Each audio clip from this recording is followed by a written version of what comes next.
Tonight, secret tunnels discovered under Minnesota schools, 45 children rescued alive. What investigators found next is horrifying. At 7:11 a.m. Minneapolis, Minnesota, no flags waving for comfort, no soft language, just numbers. 45 girls recovered alive. 2 concealed tunnel corridors mapped beneath 2 trusted charter campuses. 1 sealed room with a steel door bolted from the outside. And a money trail that moved faster than any school bus route ever could. R38, $6 million laundered through nonprofit, student wellness, grants, and a chain of food service contractors tied to cartel logistics. Officials called it an education scandal. The agents called it something else. They said this was not a hidden crime. It was an operating system, a trafficking machine disguised as a public promise. And they made one statement that landed like a hammer on stone. This may be the most shocking institutional infiltration we've uncovered on U.S. soil. If you're watching this thinking it can't go deeper, stay with it, because the next part is worse. At 4:32 a.m., the city was still asleep. Minneapolis streets lay flat and silent under thin winter fog. Neon signs hummed over empty intersections. Sodium streetlights painted long orange lines across the snow crust at the curb. Somewhere far off, a siren passed like a ghost, then disappeared. But in the shadows, the strike teams were already moving. FBI, DAICE, DCHS support units, and SWAT teams assembled in matte, black stacks, faces hidden behind goggles and breath masks, rifles held close. Boots moving in synchronized quiet like the whole city had turned into a single hallway. They didn't hit one door, they hit 12. At 4:32 a.m., the first breach went down at a warehouse district near the river. And after hours youth center. On paper, a cartel-controlled staging house in reality. At 4:34 a.m., another team hit a massage front tucked between a closed laundromat and an all-night diner. At 4:36 a.m., a convoy rolled on a school maintenance depot, where the cameras were always under repair. At 4:39 a.m., agents surrounded a low-slung building labeled as a charter administration office, the kind of place parents never step inside. And at 14:41 a.m., they converged on the flagship location, an imposing brick campus in the Minneapolis area, a school with banners about future leaders hanging above doors that had been used as gates. You can hear the moment in your head if you've ever watched a raid video at 2 a.m. on your phone. The mechanical click of a breaching tool, the quick whisper of a command, the sudden, violent bloom of light, flashbang, a shockwave slams the air, windows rattle, dogs bark, and the quiet world shatters. Agents poured in, black uniforms, white armbands, moving like shadows with purpose. A hallway, linoleum floors, trophy cases, posters about kindness, turned into a combat corridor. One suspect ran immediately. He didn't run like a teacher. He ran like a courier. He clutched a duffel bag as he sprinted for a side exit, slipping on the polished floor, regaining his footing, and crashing into the push bar with his shoulder. He almost made it. An ICE tactical agent tackled him in the doorway, both of them sliding across ice-crusted steps outside. The duffel bag split and cash spilled out, bundled stacks with rubber bands, not lunch money, not donation envelopes. Real laundering cash, the kind that smells like rubber and fear. Down the hall, another team ripped open a locked office. Inside shrink-wrapped bricks of cocaine stacked behind file cabinets. 2 plastic tubs full of fentanyl pills, stamped and uniform, manufactured like death was a product line. A bag of methamphetamine sealed in commercial-grade vacuum wrap. And a ledger written in simple codes, names replaced with numbers, dates replaced with classroom periods, routes disguised as field trips. The first count came in over comms. CZ, 143 kilograms of cocaine, 29 kilograms of heroin, 88 kilograms of methamphetamine, and 12,000 fentanyl pills packaged inside boxes labeled Science Lab Supplies. Believable, massive, horrifying. But even that wasn't the real find, because at 4:58 a.m., a SWAT breacher stepped on a hollow tile in a maintenance corridor near the basement. It sounded wrong. He tapped again, then again, and the tile moved just a fraction, like it wanted to hide something. They pried it up. Under it, a recessed access panel, bolts, fresh paint around the edges, too clean for a building that old. An air current exhaled from below, cold and stale. The breacher looked back at the team leader. You could feel it through the silency. This isn't a stash. This is infrastructure. They pulled the panel free. A ladder dropped into darkness, and down there, under the school, the federal agents found the part of the story nobody wants to believe, until it's already too late. A tunnel, not a short crawl space, a reinforced corridor with wiring, ventilation, and scuffed floor marks from heavy foot traffic. A tunnel that didn't belong to the school district. A tunnel that belonged to a drug cartel. The team moved down with weapon lights cutting through dust. And then they found the doors. 3 sealed rooms, each with steel locks and soundproofing. Each with mattresses on the floor. each with fluorescent lights that buzzed like an insect swarm, each with a smell that no amount of bleach can erase. In the far room, they found the girls, 45 of them, some wrapped in blankets, eyes wide and silent, some crying so hard no sound came out, some staring at the floor like the floor was the only safe place left. And you, watching this, fictional though it is, understand something primal in that moment. This isn't just crime, this is predation. The extraction moved fast. Agents formed a human corridor, shields out, rifles pointed outward, medics stepping in. A female agent knelt to meet a girl's eyes and spoke in the calmest voice she could find in her body. "You're safe now. You're safe now. Look at me. You're safe now." Outside, buses weren't waiting. Armored transport vans were, because the threat wasn't over. Not when the cartel still had shooters. Not when the network still had watchers. Not when somebody inside the system had built this place to operate unnoticed. And then the twist landed. In the last room, behind a false wall, they found a sealed steel box bolted into concrete. Not cash, not drugs, data. Inside, encrypted hard drives, labeled with a simple symbol, a black sun drawn like a child's sketch, and a second item taped to the lid. A laminated access badge, not from the school, from the Minnesota State Executive Complex. At 6:12 a.m., the scene shifted from tunnels to fluorescent federal light, inside an FBI cyber forensics lab. Analysts in plain clothes stared at the hard drives like they were bombs that could detonate in silence. There's no cinematic music in a real lab, just keyboards, fans, the low hum of machines that never sleep. The drives were military-grade encryption. That wasn't a guess.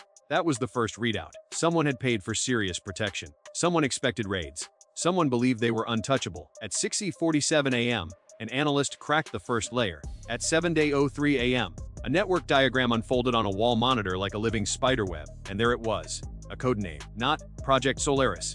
Not something dramatic. Something colder. Operation Bixesuan. A map filled the screen. Minnesota counties, Minneapolis neighborhoods, transit hubs, rural highways, freight lanes. Red nodes pulsed in clusters like infection. The money path was worse. Shell companies in Nevada, ghost corporations in Delaware, offshore accounts moving through the Caribbean under the cover of education technology investment, sham charities with emotional names, Bright Horizons Youth Foundation, Safe Passage Learning Initiative, North Star Student Wellness, restaurant chains used for cash flow, logistics firms used for cargo movement, construction contractors used to excavate and pour concrete without question. Every grant, every contract, every renovation, a puzzle piece. And then the lab found the key, the thing that turns rumor into command-level proof, a digital authorization signature, an encrypted token embedded across multiple approval, budget releases, construction permits, security vendor selections, emergency funding allocations. The token wasn't a hacker's guess. It was tied to a single high-level user profile in a state system. Governor Marcus Kellington, a fictional governor with a clean public smile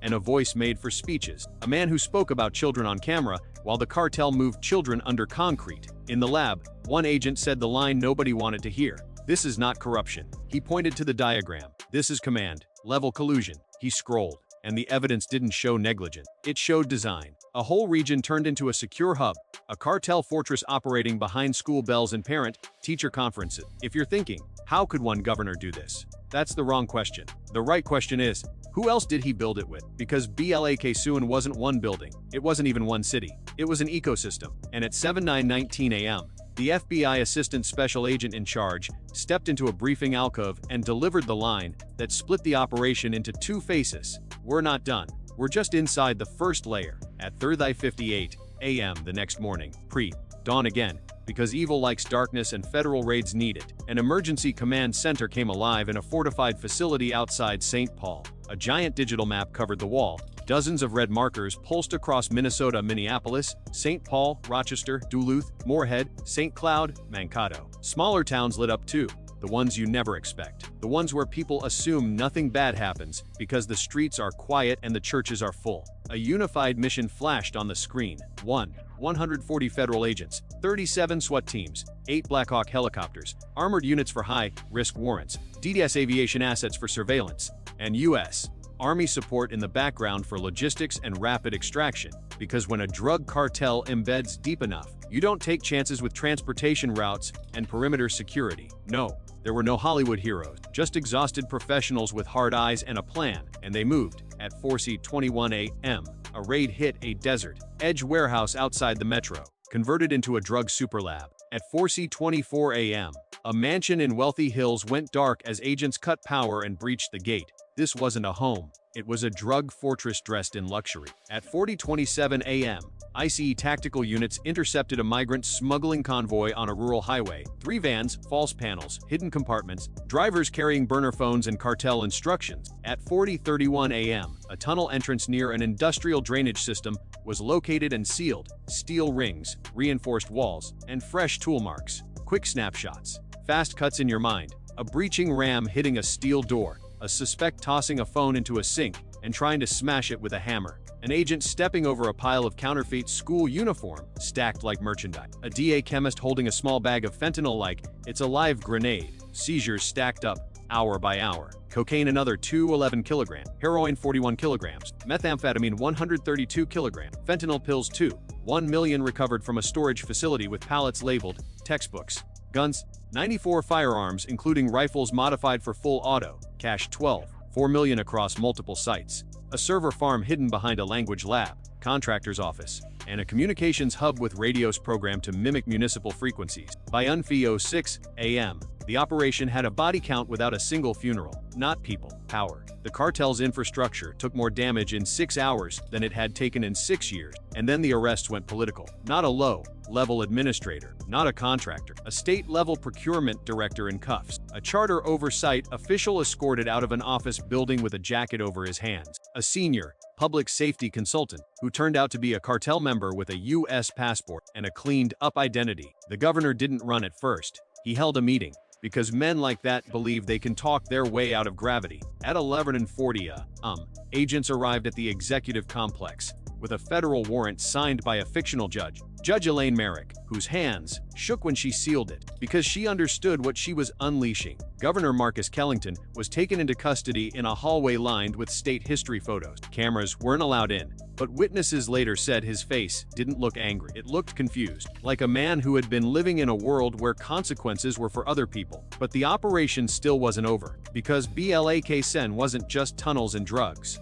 It was infiltration. The next stage began in a different kind of room, where betrayal lives. Investigators started reading what came out of the seized servers. Not just spreadsheets, not just ledgers, internal emails, patrol logs, dispatch record, shift schedule, payment routes disguised as training stipend. And that's when they saw the second system, a parallel enforcement network. Not official, not written into law, but real enough to protect cartel operations like a private police force. The infiltration wasn't random, it was timed. Border relaxations aligned with convoy movement. Way stations suddenly closed for maintenance on the exact nights shipments passed. Patrol grids altered so certain roads went dark for 30 minutes at a time, long enough for vans to move. Raid schedules leaked, not once, but repeatedly, like someone inside law enforcement was feeding the cartel a calendar. Numbers came in, and they didn't feel like numbers anymore. 17 local officers under investigation, 9 county-level deputies linked to payments, 4 state-level enforcement supervisors flagged for encrypted communications, 2 court clerks suspected of manipulating filing, and 1 senior department planner, someone with access to interagency coordination, caught on messages discussing clean corridors and silent bells. Honest officers broke in ways they didn't expect. One detective, fictional name, Detective Raul Jensen, sat in an interview room staring at a printout of an email from a colleague he'd trained with. He didn't cry. He just kept blinking like his eyes couldn't accept what they were reading. They knew, he whispered. They knew the kids were in there. A federal agent across the table didn't offer comfort. He offered truth. This wasn't one dirty cop, he said. This was a system. Arrests rolled in quietly, like winter thunder. A senior sergeant pulled over in his squad car, cuffs applied on the shoulder of a highway he used to patrol. A deputy chief escorted out of headquarters after pretending for years that rumors were just politics. A planner from a school safety office arrested with a bag of cash hidden in a locked drawer. And the message from federal leadership was simply, the badge will not protect you from the badge. This part matters, viewer, because it's easy to imagine cartel violence as something far away, something that happens in deserts or border towns or offshore docks. But BLAK-SEN showed a different danger. A drug cartel doesn't always conquer with bullets. Sometimes it conquers with paperwork. Sometimes it conquers with grants. Sometimes it conquers with polite meetings and signatures that look legitimate until you see the bodies behind them. By late afternoon, the investigation zoomed out. The analyst pulled up a continental map. Roads didn't stop in Minnesota. They stretched like veins through Wisconsin, down toward Illinois, west through the Dakotas. east through Michigan. Trucking contractors were the spine. Fake green energy grants paid for fleet upgrades that were really hidden compartments. Agricultural routes moved pallets that were seed shipments on manifests but carried narcotics inside insulation. Port access near Duluth offered a quiet lane for shipments that didn't want attention. Containers with altered seals, paperwork that looked clean, because the cartel had learned how to print legitimacy. How much could they move? The estimate hit the board like a death sentence. Up to 3 tons of narcotics per week, mixed loads of cocaine, methamphetamine, and fentanyl, without triggering standard alerts, because the system had been trained to ignore them. Weigh stations went offline at the perfect times. Inspection teams were redirected. Shipping manifests were altered before they were even filed. And migrant smuggling and human trafficking were used as cover, because chaos creates blind spots, and blind spots are corridors. Then the final catastrophic file appeared. A folder on the governor's encrypted drive, not labeled dramatically, just NXT. Cheese.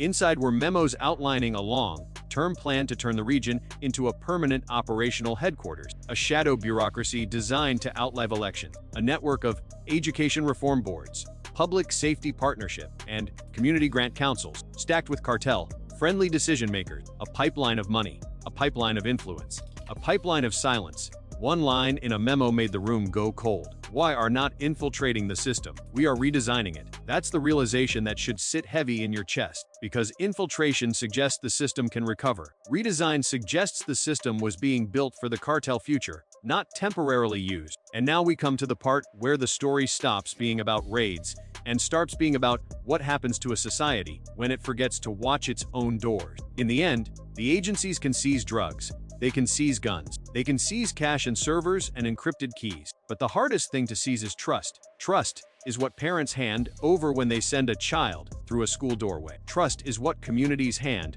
over when they believe uniforms mean protection. Trust is what democracy depends on when it assumes power will behave. And power doesn't always need open violence. Sometimes power only needs silence and ambition, and people who look away because looking is uncomfortable. Fentanyl doesn't announce itself at the dinner table. Cocaine doesn't show up with a press release. Heroin doesn't care about your zip code. Meth doesn't ask if your neighborhood is safe. The cost is measured in overdoses, empty bedrooms, broken families, and streets where hope gets quieter every year. So even in a fictional dramatization like this, especially in a fictional dramatization like this, take the warning seriously. Organized crime doesn't always kick down the front door. Sometimes it walks in through the side entrance with a contract and a smile. And if you're still watching right now, tap like so more people see this story. Comment EXPS if you want corruption dragged into the light. Fictional here, but familiar in the way it echoes real world patterns. And tell me this, if a cartel can hide tunnels under a place built for children, what else can it hide under the places we stopped questioning? This story is fictional and for storytelling only.